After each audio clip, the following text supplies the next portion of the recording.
जय हिंद दोस्तों, रक्षित खन्ना के इस चैनल में आपका स्वागत है। दोस्तों, आज के इस वीडियो में मैं आपको कुछ इंपॉर्टेंट इंफॉर्मेशन दूंगा। दोस्तों, एक न्यूज आई थी न्यूज़पेपर में जिसमें लिखा था return medals given up in OROP protest. यानी जो आप धरना प्रदर्शन कर रहे हैं अपनी मांगों को लेकर, ओआरओपी 2 की गलतियों को लेकर, चाहे वो जंतर मंतर पे हो, चाहे वो रामलीला मैदान पे हो, चाहे वो रेवाड़ी में हो, यानी जो आप धरना प्रदर्शन कर रहे हैं उसके साथ साथ क्या जो आपके मेडल हैं क्या आप राष्ट्रपति को सौंपेंगे? अगर भारत सरकार आपकी मांगों को नहीं मानती, अगर भारत सरकार ओआरओपी 2 की गलतियों को नहीं सुधारती, तो क्या आप अपने मेडल भारत सरकार को देंगे, राष्ट्रपति को सौंपेंगे? दोस्तों, सबसे बड़ा सवाल है, जिस तरीके से पहले लगभग 22,000 मेडल सौंपे गए थे प्रेसिडेंट को, राष्ट्रपति को, और वो किस लिए? जो आपकी ओआरओपी इंप्लीमेंट नहीं होती, तो उसके अगेंस्ट आपने कुछ मेडल्स भारत सरकार को सौंपे थे। तो वो तो बात हुई थी कि जब ओआरओपी लागू नहीं हो रही थी, जो आप धरना प्रदर्शन कर रहे थे पहले। लेकिन अब ओआरओपी तो दे दी, लेकिन ओआरओपी के साथ जो गलतियां दी टेबल्स में, क्या उसके अगेंस्ट अगर भारत सरकार काम नहीं करती तो क्या फिर से आप मेडल सौंपेंगे भारत सरकार को? दोस्तों, ये आपके मेडल्स आप जानते हैं किस बेस पर आपको मिले हैं, क्या किया आपने देश के लिए? तो दोस्तों, ये सबसे बड़ा क्वेश्चन है। इसके अगेंस्ट इसमें यही लिखा हुआ है कि आप ओआरओपी की गलतियों को सुधारने के लिए आप अपने मेडल रख सकते हैं गिरवी राष्ट्रपति के पास। जब तक भारत सरकार नहीं सुनती आपकी मांगे, तब तक आप क्या करेंगे? दोस्तों, आप नीचे कमेंट करके बताइएगा। यानी धरना प्रदर्शन के साथ साथ आप अपने मेडल्स भी क्या राष्ट्रपति को सौंपेंगे? आप नीचे कमेंट करके बताइएगा। चलते हैं दोस्तों अगली इंफॉर्मेशन की तरफ। फिर दोस्तों, एक इंफॉर्मेशन है, अगर आप कहीं इलाज करवाते हैं, अगर आप मेडिसिन लेते हैं, तो उसका क्लेम कैसे करेंगे? आपको पैसा कैसे मिलेगा उसका रिम्बर्समेंट का, क्लेम का, जो आप अपने पैसे से खर्च कर रहे हैं दवाइयां या फिर कहीं आप ऑपरेशन करवा रहे हैं हॉस्पिटल में। दोस्तों, एक यहां पे पेंशनर लिखते हैं, जो दवाएं उपलब्ध नहीं होती उन्हें जल्दी कैसे प्राप्त करें? ईसीएचएस उपलब्ध कराने में 10 दिन का समय ले रहा है। यानी कई पेंशनर की दवाइयां खत्म हो गई। अब जब वो पॉलीक्लिनिक जाते हैं तो बोलते हैं कि दवाइयां अवेलेबल नहीं है, और जो ईसीएचएस है काफी दिन पेंशनर को वेट करा रहा है, कई कई दिन तक दवाइयां अवेलेबल नहीं हो रही। तो दोस्तों, इसके लिए आप मार्केट से दवाइयां परचेस कर सकते हैं, किसी मेडिसिन शॉप से। उसके बाद आप उससे बिल ले लीजिए और उन बिलों को आप ऑनलाइन सबमिट कर दीजिए ईसीएचएस को। तो लगभग 2 से 3 महीने बाद जो भी आपका पैसा खर्च हुआ वो आपको रिम्बर्समेंट के रूप में, क्लेम के रूप में वापस मिल जाएगा। दोस्तों, ऐसे ही एक पेंशनर ने ऑनलाइन प्रोसेस किया था, जैसा यहां पे लिखा, मैंने ECHS online medicine bill claim किया। यानी इन्होंने कुछ दवाइयां खरीदी थी अपने पैसे से, बाद में उससे रिम्बर्स कर लिया, उन पैसों का क्लेम कर लिया, वो भी ऑनलाइन। दोस्तों, इन्होंने ऑनलाइन क्लेम सबमिट करा, तो अब यहां पे अंडर प्रोसेस दिखा रहा है कुल कितने का अमाउंट था इनकी दवाइयों का, 308 रुपए का। दोस्तों, ये इनको पैसे वापस मिल जाएंगे क्योंकि इन्होंने ऑनलाइन क्लेम सबमिट करा है। जैसा कि आप करंट क्लेम स्टेटस देख रहे हैं, मेंबर रिम्बर्समेंट सबमिशन ऑनलाइन इन्होंने सबमिट किया था और लगभग 308 रुपए का ये क्लेम था। इन्होंने दवाइयां कुछ खरीदी थी, हो सकता है कि ये दवाइयां पॉलीक्लिनिक में या फिर ईसीएचएस में नहीं मिल रही हो, जिसके बेस पर इन्होंने प्राइवेट दुकानों से दवाइयां खरीदी हो और उसके बिल फिर ऑनलाइन सबमिट कर दी हो क्लेम के लिए। तो दोस्तों, अभी ये अंडर प्रोसेस है और जब ये सक्सेसफुल हो जाएगा तो उसके बाद ये पैसा इनके खाते में आ जाएगा। तो इस तरीके से ऑनलाइन भी क्लेम कर सकते हैं। चलते हैं अगली इंफॉर्मेशन की तरफ। फिर दोस्तों, एक और इंफॉर्मेशन है और ये है चिल्ड्रन एजुकेशन अलाउंस, यानी कुछ स्कॉलरशिप के रूप में यहाँ पे पेंशनर ने अप्लाई किया था 2018-19 में। जैसा कि आप नीचे देख रहे हैं, इन्होंने ये मैसेज मुझे किया, good afternoon, just ₹12,000 is credit, यानी 12,000 रुपए इनके खाते में आए। तो दोस्तों कैनरा बैंक से ये पेंशन लेते हैं, तो इनके अकाउंट में 12,000 रुपए आए और इसमें लिखा भी है arm force flag day fund, इसके रूप में इनको 12,000 रुपए मिले। दोस्तों है ये पैसा चिल्ड्रन एजुकेशन अलाउंस का। तो दोस्तों इसके लिए इन्होंने ऑनलाइन अप्लाई किया था। अब इसका कुछ प्रोसेस है, किस तरीके से आप चिल्ड्रन एजुकेशन अलाउंस ले सकते हैं, किस तरीके से आप स्कॉलरशिप का भी पैसा ले सकते हैं। इसके लिए इन्होंने अप्लाई किया जिला सैनिक बोर्ड से, उसके बाद इनकी एप्लीकेशन फॉरवर्ड हुई राज्य सैनिक बोर्ड से, उसके बाद फिर अप्रूव हुआ केंद्रीय सैनिक बोर्ड से।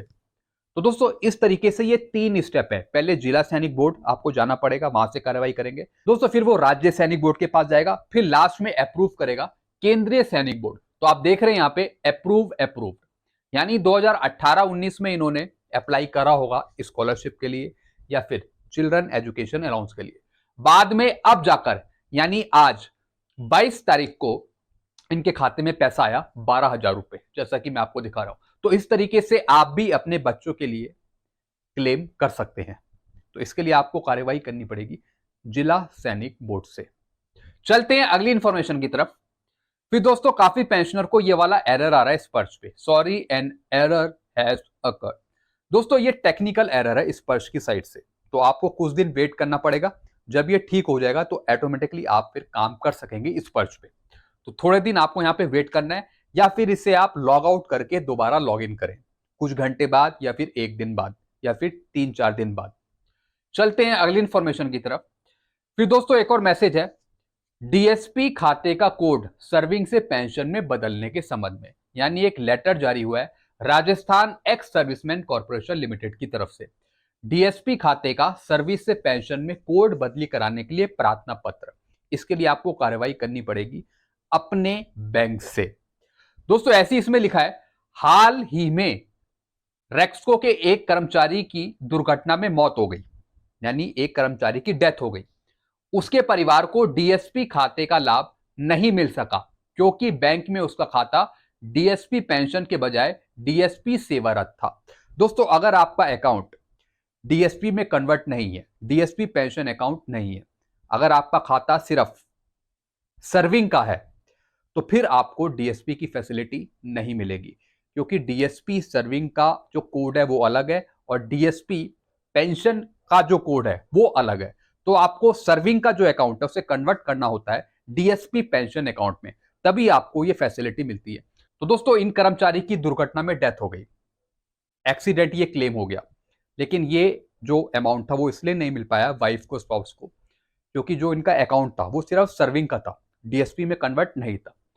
तो दोस्तों शुरुआत में पेंशनर्स को इसके बारे में नहीं पता होता, तो इसके लिए जो पीएआई जो दावे हैं, क्लेम है, वो फिर नहीं मिल पाते वाइफ के स्पाउस को। तो इसके लिए आपको बैंक से कांटेक्ट करना पड़ेगा, जो आपका नॉर्मल अकाउंट है, सर्विंग अकाउंट है, उसको आप कन्वर्ट करने के लिए बोलेंगे डीएसपी पेंशन अकाउंट में, तब आपको इसके बेनिफिट मिल पाएंगे। तो यही एप्लीकेशन में बताया गया है। चलते हैं दोस्तों अगली इंफॉर्मेशन की तरफ।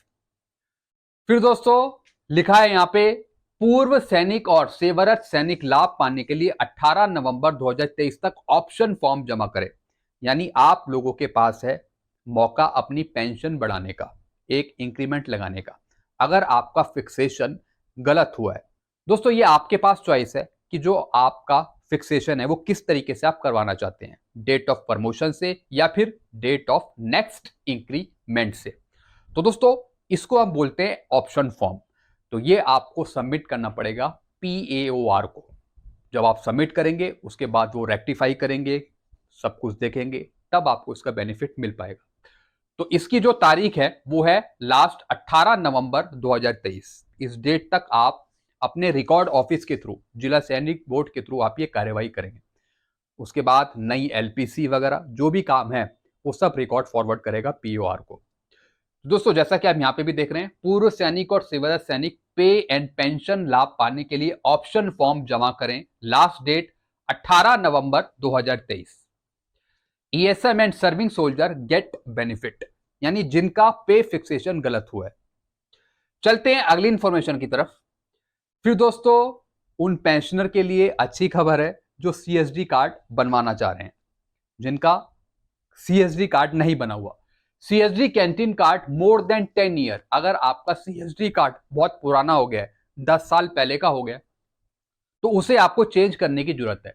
Fill new card application form available in CSD canteen, आपको नया फॉर्म मिल जाएगा CSD कैंटीन से, उसको आपको भरना है और उसी के साथ कुछ डॉक्यूमेंट यहाँ पे सबमिट होंगे, जिसमें 1 copy of joint photo with wife, यानी जो ज्वाइंट फोटोग्राफ है अपनी वाइफ के साथ, वो आपको लगानी होगी। अगर डिपेंडेंट का कार्ड है, अगर डिपेंडेंट यूज कर रहा है, तो उसके लिए self passport size photo, photocopy of pan card, photocopy of PPO, Aadhaar card number form के साथ, फिर 340 रुपए नए कार्ड की कॉस्ट है। तो दोस्तों ये काम ऑनलाइन भी है, आप इसे ऑनलाइन भी कर सकते हैं। बाकी दोस्तों आप डिपेंडेंट को भी इसमें शामिल कर सकते हैं। You will get A receipt after submitting the form, उसके बाद आपको रिसिप्ट मिल जाएगी जब आप फॉर्म को सबमिट कर देंगे, और जो नया कार्ड है वो आपको मिल जाएगा 45 दिन बाद, और फिर जो रिसिप्ट है उसे आप संभाल के रख सकते हैं। चलते हैं अगली इंफॉर्मेशन की तरफ। फिर दोस्तों यहां पर एक भाषण दिया है इन सज्जन ने, यानी जो राहुल गांधी जी ने स्पीच दी थी, जिसमें उन्होंने बताया था कि OROP का फायदा किसको ज्यादा मिल गया, यानी ऑफिसर्स को ज्यादा मिल गया और जवान को कम मिल गया। तो इसके अगेंस्ट इन्होंने एक स्पीच दी है, तो मैं आपको ये स्पीच सुनाना चाहूंगा इनकी, फिर मैं अपनी राय रखूंगा। पहले आप ये स्पीच सुनिए। राहुल गांधी जी का बयान जो OROP को लेकर के वायरल हुआ है वो सरासर गलत है। OROP के जो पेंशन है वो जिनकी जैसे तनख्वाह थी उसके मुताबिक उनको मिलता है। ये कहना कि अफसरों को ज्यादा मिला और जवानों को कम मिला, मुझे लगता है धारणा एक तरीके से फूट डालने की जो प्रवृत्ति है वो गलत है। और वो खुद भी parliamentary standing committee on defence के सदस्य हैं। अगर उनको शक है कि क्या OROP में वाकई जवानों को कम मिला और अफसरों को ज्यादा फायदा हुआ, वो क्लैरिफाई कर सकते हैं। लेकिन इस तरह के बयानबाजी करना, वो भी वेटरन्स के सामने, मुझे लगता है उनको शोभा नहीं देगा। तो दोस्तों आपने इनकी स्पीच सुनी, यानी इनको लगा कि राहुल गांधी जी ने जो बताया कि ऑफिसर्स को ज्यादा मिल गया, जवान को कम मिल गया, उनकी ये स्पीच गलत थी, ऐसा इनको लगा। और इन्होंने बताया कि अगर राहुल गांधी जी को लग रहा है कि ऑफिसर्स को ज्यादा मिल गया फिर जवान को कम मिल गया, तो फिर आप जांच करा सकते हैं। दोस्तों मैं इनकी स्पीच को दूसरे तरीके से देखूंगा। भूतपूर्व सैनिकों की डिमांड है कि जिस तरीके से ऑफिसर्स की पेंशन बढ़ रही है, उसी तरीके से जवानों की भी पेंशन बढ़े। जवान JCO ये नहीं कह रहे कि ऑफिसर्स की जितनी पेंशन है उतनी हमारी कर दो, जो उन्हें फिटमेंट फैक्टर दिया है उनकी डेजिग्नेशन के हिसाब से, उनकी रैंक के हिसाब से, वो ही हमें दो, ये डिमांड नहीं है जहां तक मैं समझ रहा हूं। जवानों का कहना है, JCOs का कहना है, जिस तरीके से ऑफिसर्स की पेंशन बढ़ रही है रिवीजन के टाइम, यानी कुछ बढ़ रही है उनकी पेंशन, तो ऐसे ही JCOs की क्यों नहीं बढ़ रही पेंशन, JCOs की क्यों नहीं बढ़ रही पेंशन। एवरेज का जो फॉर्मूला है, क्या वो जवान या फिर JCOs पे ही लागू है? ऑफिसर्स पे भी तो लागू है एवरेज का फॉर्मूला, तो उनकी पेंशन कैसे बढ़ रही है? ये है जवानों का कहना, JCOs का कहना। हम ये नहीं कहते कि ऑफिसर्स की पेंशन कम कर दो, हम ये नहीं कहते कि उनकी MSP घटा दो, हम ऐसा कुछ नहीं कहते। हम कहते हैं जिस तरीके से उनका बढ़ रहा है ऐसी JCOs का भी बढ़े। हम किसी की पेंशन कम कराने के लिए नहीं डिमांड कर रहे हैं। जो राहुल गांधी जी ने बयान दिया, उन्होंने कहा कि OROP का जो फायदा है वो JCOs को मिलना चाहिए, और बल्कि ज्यादा फायदा मिल गया ऑफिसर्स को। दोस्तों अगर इसकी जांच भी होती है तो ये पता लगाया जा सकता है कि ऑफिसर्स को क्यों ज्यादा मिला और JCOs को क्यों कम मिला। वाकई में इसकी जांच अगर होती भी है तो दोस्तों सब दूध का दूध पानी का पानी हो सकता है।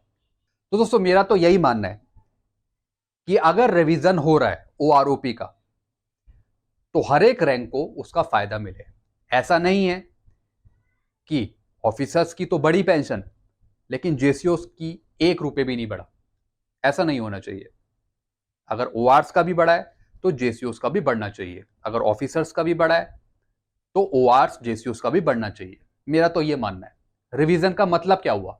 रिवीजन का यही मतलब है कि हर एक को कुछ ना कुछ मिले, कुछ ना कुछ बढ़कर मिले। तो दोस्तों, जब ओआरओपी रिवाइज ही करनी है और किसी को फायदा नहीं मिले, 1 रुपए भी नहीं बढ़े, जिस तरीके से जेसीओ के साथ हुआ, तो फिर फायदा क्या हुआ रिवीजन करने का? तो दोस्तों, ये मैंने आपको कुछ पॉइंट समझाए। बाकी आपके क्या विचार है, आप नीचे कमेंट कर सकते हैं। तो दोस्तों, वीडियो में यही एंड करूंगा। वीडियो आपको अच्छा लगता है, वीडियो को लाइक करें और इस चैनल को आप सब्सक्राइब कर सकते हैं। Thank you so much.